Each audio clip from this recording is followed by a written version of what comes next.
From our fan studios secured by DFWsecurity.com, this is Sean and RJ on 105.3 The Fan. Good morning, Metroplex. What a start to the Thursday edition with Sean Sharif and RJ Choppy. We got Peyton and Rai in the back. We're live on the Fan Cam, Twitch, and YouTube. And Al Bundy is making some moves in the shoe department. Nico Harrison and the Dallas Mavericks pulling off a 3-team deal to bring RJ's Tennessee Volunteer Grant Williams to your Dallas Mavericks. That's right, baby. Cue it up, Peyton. I know you've got Rocky Top somewhere. Just queued up, ready to go. Because Grant Williams is coming to town. I never thought he would be the player that he was. He was a good player. He was a good cog in a good college team. Tough kid, does all the dirty work, but he had no size. It wasn't like he's like in college. He was basically a 6'7" center. That doesn't really exist in the NBA. But he has turned down. He has carved out a nice little career for himself. He's really improved his 3-point shooting. He will get dirty.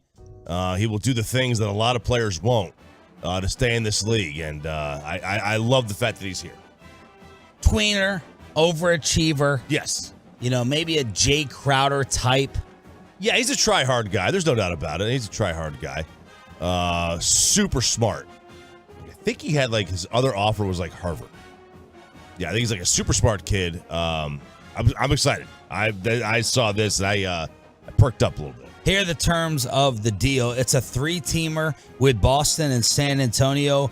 Reggie Bullock is getting shipped out. The Mavs are also giving up a 2030 first-round pick that's unprotected. Yeah. So Bassett called me last night. He said they're really banking on Luka staying because if Luka, now look, this is 7 years down the road. Yeah. But let's just say Luka Doncic, this thing doesn't work out and Luka leaves in 3 seasons, 2026. You got 4 years to recover to make sure that first-round pick is not a top 3 selection. It's totally unprotected, but it's 7 years from now. It's 7 years from now, and it's well, the Mavs can't be awful. Yeah, and it's Boston is in a situation where, they're a good team, but you got to have some job security as the GM to make a trade for a pick 7 years from now. 7 years from now, there's probably a greater than 50% chance that's somebody else's pick. That's somebody else's GM pick. So it's now, Brad Stevens obviously is I'll be here. Maybe he will. Maybe he won't. So the Celtics are swapping out a lot of toughness. They got rid of the heart and soul of their team in Marcus Smart. He's the Dylan Brooks replacement. Kristaps Porzingis, some players just fit in cities and some don't. Kristaps Porzingis, in my opinion, does not fit in Boston. He has the soft label. He's always banged up. He's always nicked up. Now, he says he's realized some health things. Wish he would have realized it here, and I'm sure in New York they were hoping the same thing. Kristaps Porzingis just doesn't seem like a Boston type of guy. But here's Brad Williams saying, we're going with skill. We're going with ability. The grittiness and the toughness has only gotten us so far. So we're going to trade our 2 toughest guys.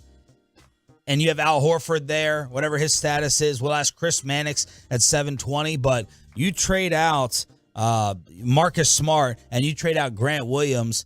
You're trading away a lot of toughness, which is kind of, a Boston moniker. Yeah, and it's really odd that Boston is thought of as this tough city. They've got they're nothing but academics up there, weenies. They're trying to eliminate. They're trying to eliminate late lane merging. You're on the highway and you merge late. They've got cops there trying to they're pointing you. Nope, you merged too late. Get over. Well, that's like enforcing this new, flop rule in the NBA. Yeah, they're soft. Boston's soft. We'll fight you in the alleys of Worcester. Yeah, the idea that 4 Boston, pints in a fight. The idea that Boston is not a soft city is the greatest con ever known to man that has been perpetrated on the American people. But they've managed to do it. So kudos to them. So look, Reggie Bullock, kind of a guard version of Grant Williams. Maybe we don't like Reggie as much because Grant played for the Boston Celtics, much more high profile. He got in the back and forth with Jimmy Butler. They kind of lost Boston that game, and you could argue in a part that series, but He's a 3-and-D. Reggie Bullock was out there to play some defense and knock down some corner threes that Luka Doncic set him up for. Grant Williams is a 24-year-old defender. He only averages 8 and 4, brings a little more vocal edge than Bullock, who didn't talk a lot, but he's a 40% three-point shooter. He's 43% from the corners. And, of course, everyone in this analytical world looks at those corner threes. 43% on corner threes, 34% everywhere else, and everything else is going to be try hard. Yeah, it really is. And, they have definitely gone. The corner three has become so vogue. It really has. And that was, like it used to be the wing three or the straightaway, and now it's like, let's find the corner three because it's a little bit shorter. Okay? that's what they do now. That's what they do now. It seems like you're getting trapped back there, but whatever. So what is next? Well, the offer sheet is out for Matisse Thybulle. Many defensive metrics have him as a top defender in the NBA. Steals and deflections, he was ranked either 1 or 2. And Shams reported late last night he's going to sign the offer sheet. Now, before you freak out and say, are you serious? We sat there and didn't trade the mid-level exception, and we protected that in a possible DeAndre Ayton deal. You're going to give a guy who can't shoot the $12 million a year with 3 for 33. You got to outspend Portland. You got to overpay to get him out of there. They can match.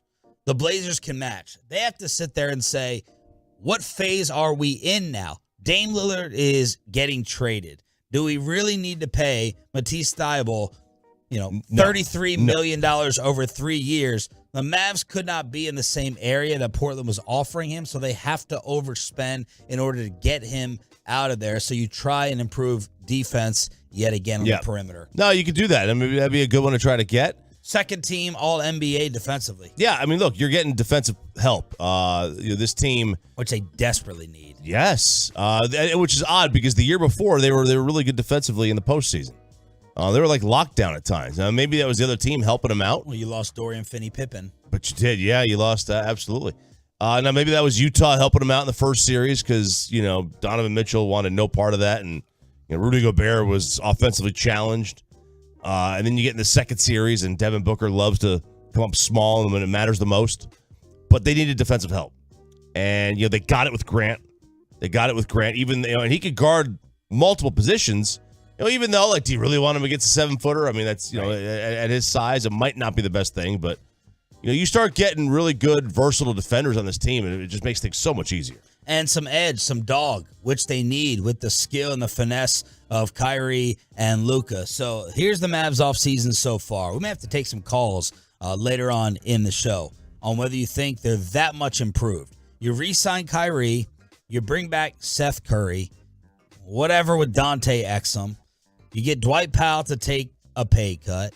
You got all your draft options in Lively and Prosper. I'm blanking on one of them. Omax. And then you get Grant Williams and Rashawn Holmes. And now everyone is looking to see what the Mavs are going to do at center. How are they going to get a real, true big man using whatever trade pieces are there in Tim Hardaway, JaVale McGee, and Rashawn Holmes? Whatever you can swing that into for a legit starting big man seems to be the next move. But the mid-level exception supposed to be going to Thybulle, and we'll see if the Blazers match it in the next 24 hours.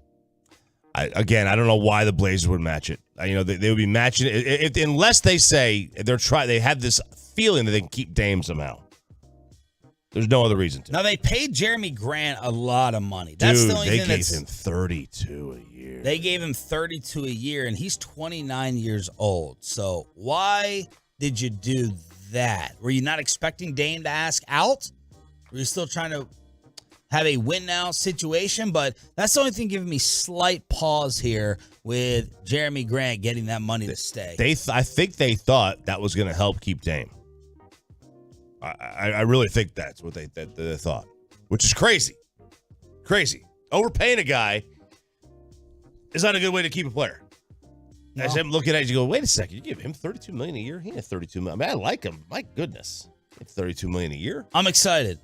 I'm excited. I've got an injection of excitement from Nico, from Cuban, from the Mavs front office, and now we will see what's next. What do y'all think? Truckwreck.com text line is wide open at 877-881-1053. 877-881-1053. Rangers game 2 in Boston. And Carrot Top was in DFW. He gives us the very latest. He's your travel reporter for that girl who freaked out on the Dallas flight. Carrot Top with what really happened. We have a Mike Trout surgery update in terms of the Angels trying to catch the Rangers in the West in game 2 against the Massholes next. Coming up in the next G-Bag.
It. Arroyo hits third. He's being sent home. Garcia recovers. The throw home is late.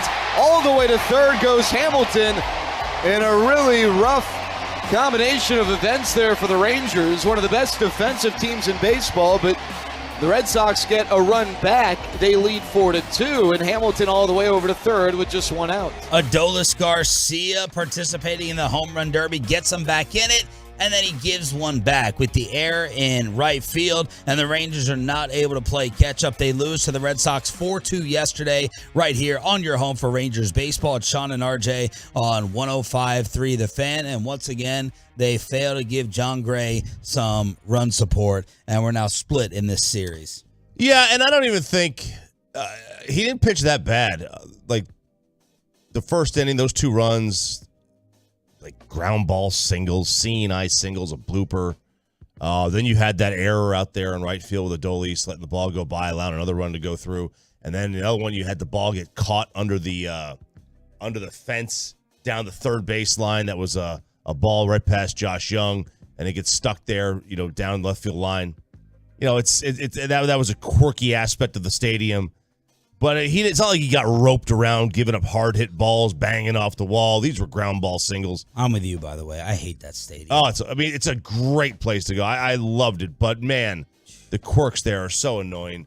Yeah, but like this wasn't like you give up 3 or 4 ground ball singles that score runs. That's not sustainable to be given up over the course of a season where those are going to be through the hole. Those are going to be outs more often than not. So you can kind of hang your hat on that. 2. Down to 2? It's down to 2. Uh-oh. Is that the lowest it's been or did it get somewhere lower than that? Has it gotten there before? The Astros win again. They've won 4 straight. They've won 8 of their last 10. And the lead is now dos. That's it. They're taking on Colorado. So the pressure is now starting to build on the Rangers and this lead heading into the All-Star break. And they need this break. They need this All-Star break to happen. Best thing to cool off the Astros might be to have a 4-day break.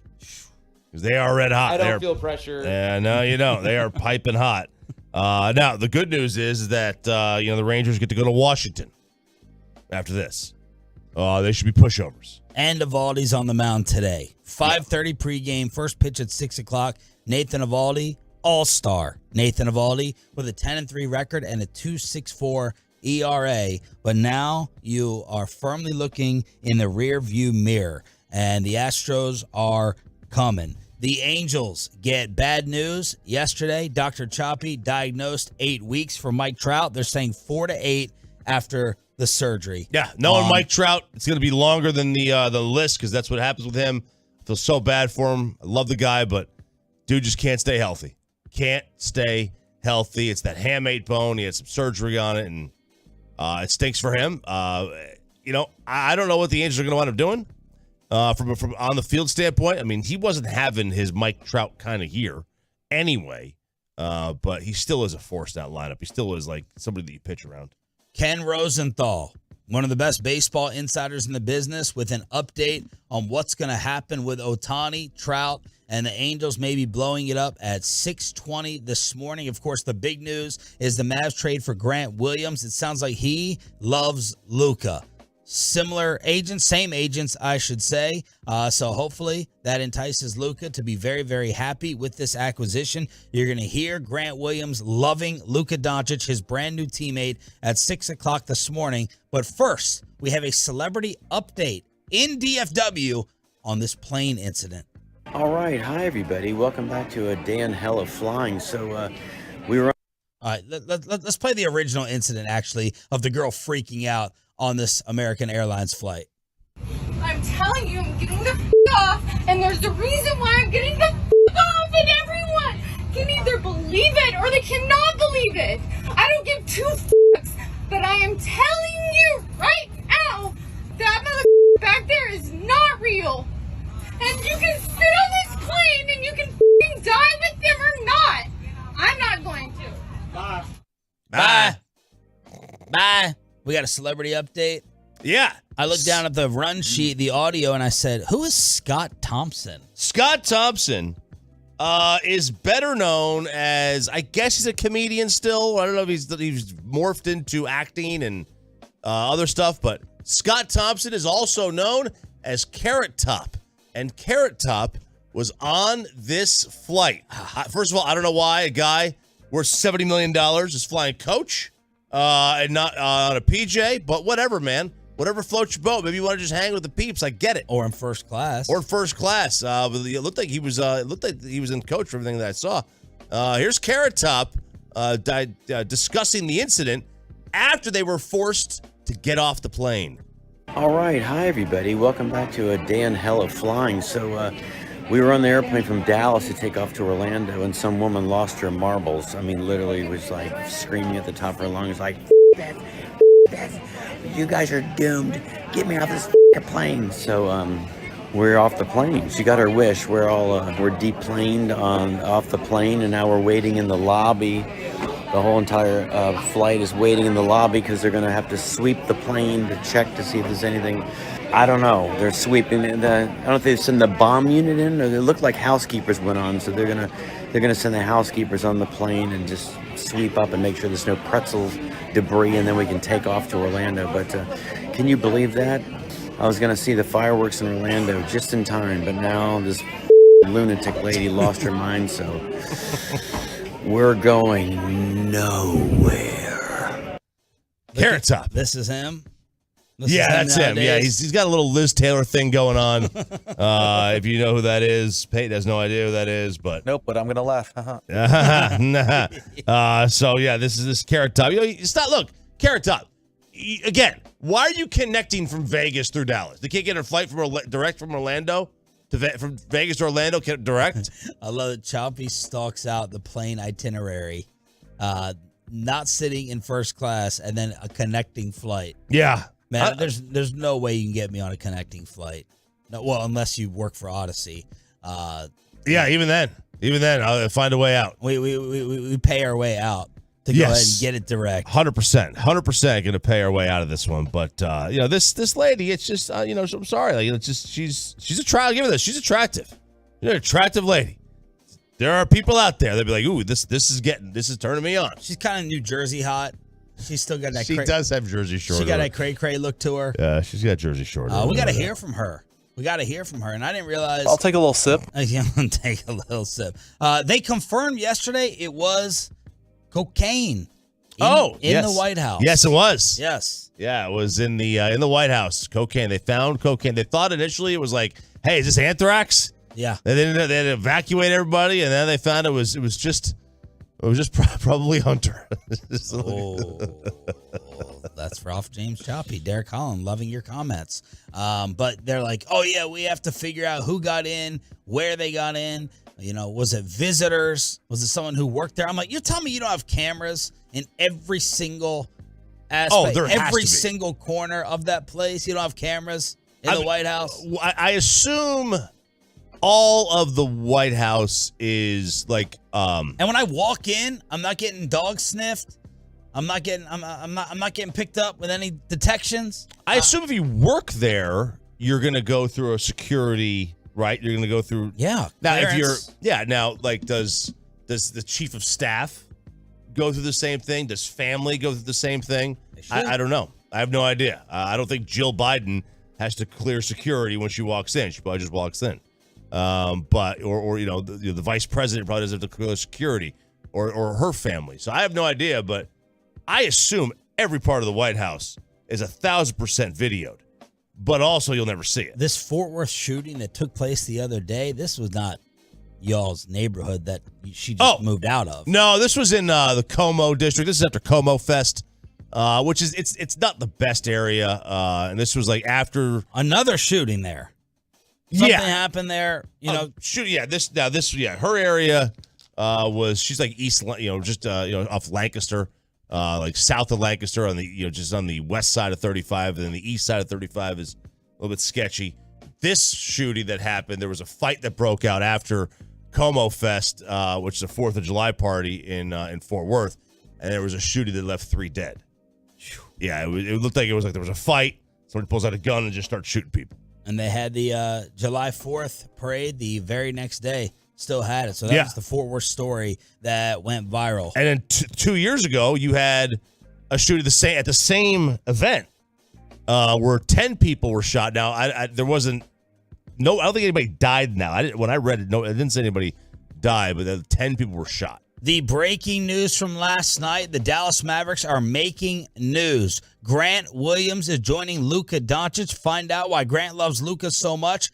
And they were trying to get Jeff Van Gundy. Yeah. An update on the former ESPN commentator talking to the Mavericks. 6 a.m. headlines next on The Fan. Voted one of America's top morning shows in 2023. We won't count on it in 2024 since Bobby joined the show, but yeah, what are you going to do? Hey, I resent that. It's Sean and RJ, weekday mornings on 105.3 The Fan and the Odyssey app. This Odyssey Sports Minute is brought to you by Bosch Power Tools.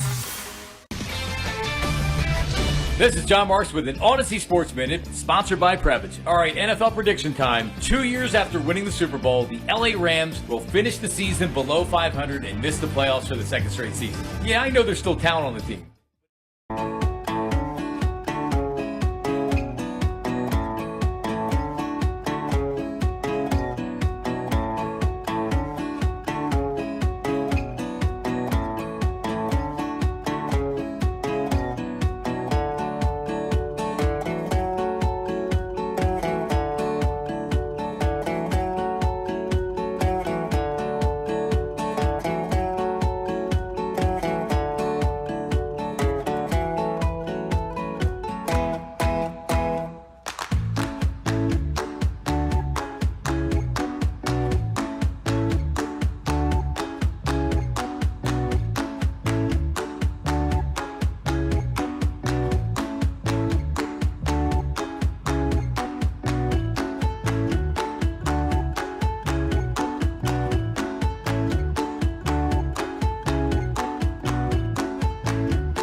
Fan Studios, secured by DFWSecurity.com. This is Sean and RJ on 105.3 The Fan.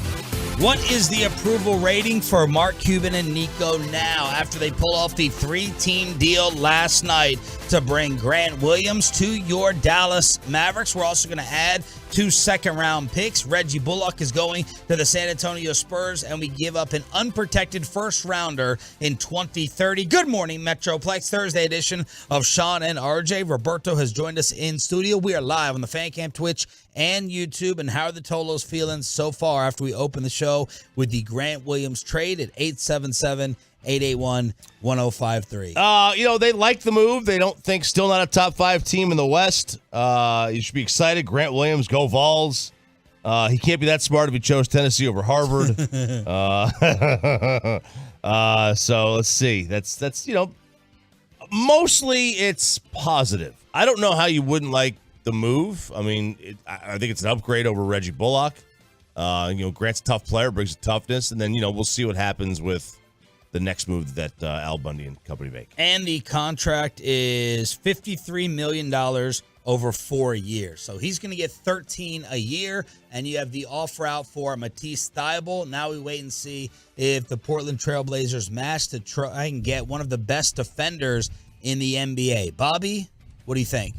Yeah, it's good. I mean, the moves they've made so far this offseason, look, I know there weren't a lot of people who were super thrilled about the Derek Lively pick, but I mean, you look at what Lively can do immediately as just a bare minimum. He is a better interior defender in all likelihood than anything you had last year.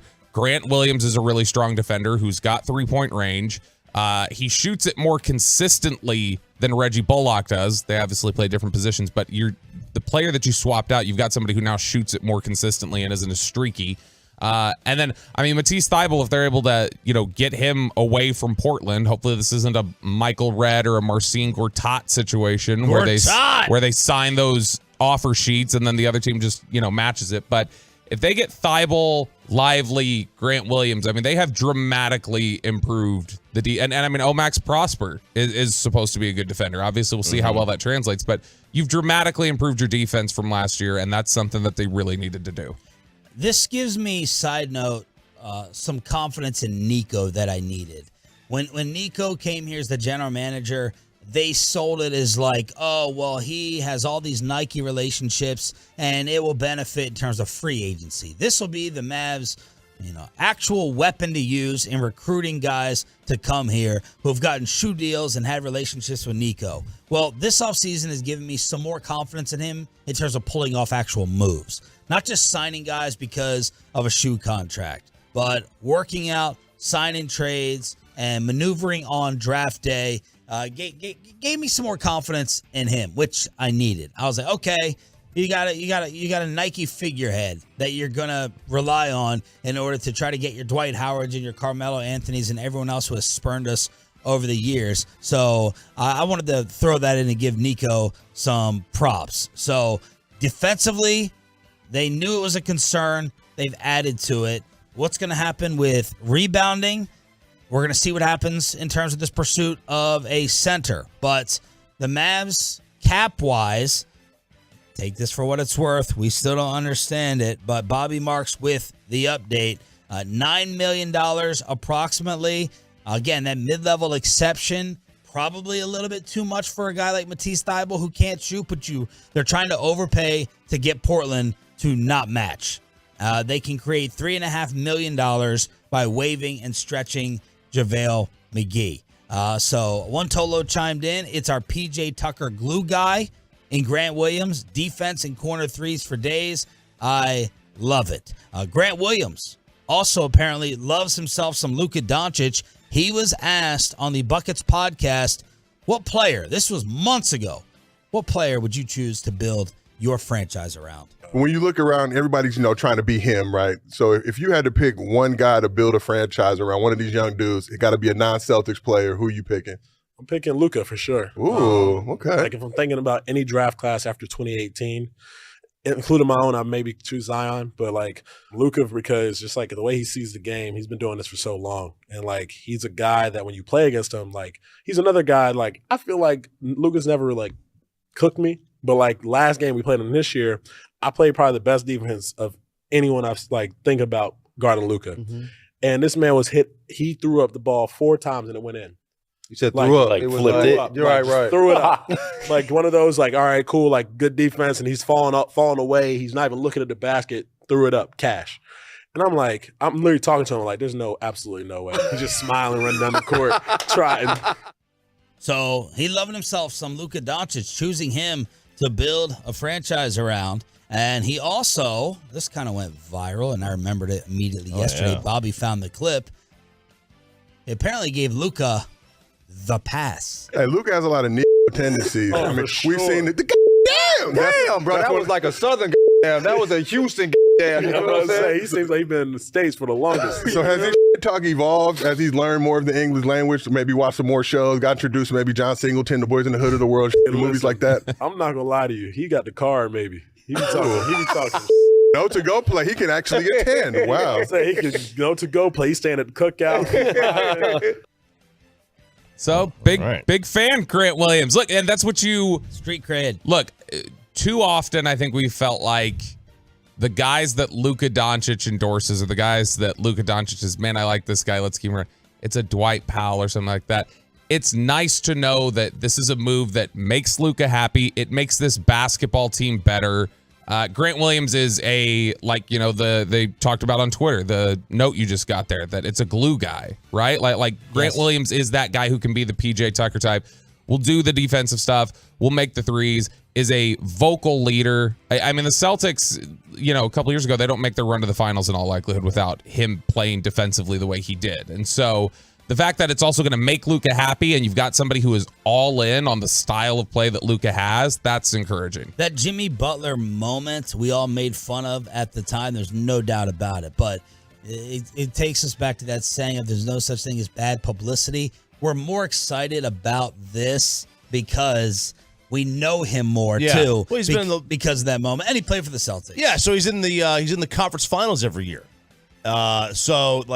He's had those experiences. It's good. He is a well-known player. And look, he is a try-hard guy. There's no doubt. He was a 3-star player coming out of high school. He was a 3-star recruit, and he won back-to-back SEC Players of the Year. Yeah. Nobody done that since Corliss Williamson. Throwback name. It's this is going to be a career we look back at the end of the day and be like, he got the most out of it. He's not the most talented. He's undersized. How does he compare to a Dylan Brooks? He's not insufferable for one. He will talk to the media for 2, and he can actually shoot for 3. I threw out like a Jay Crowder comparison. You need those types of guys. You need the try-hard guys. You need the dirty work guys in order to win.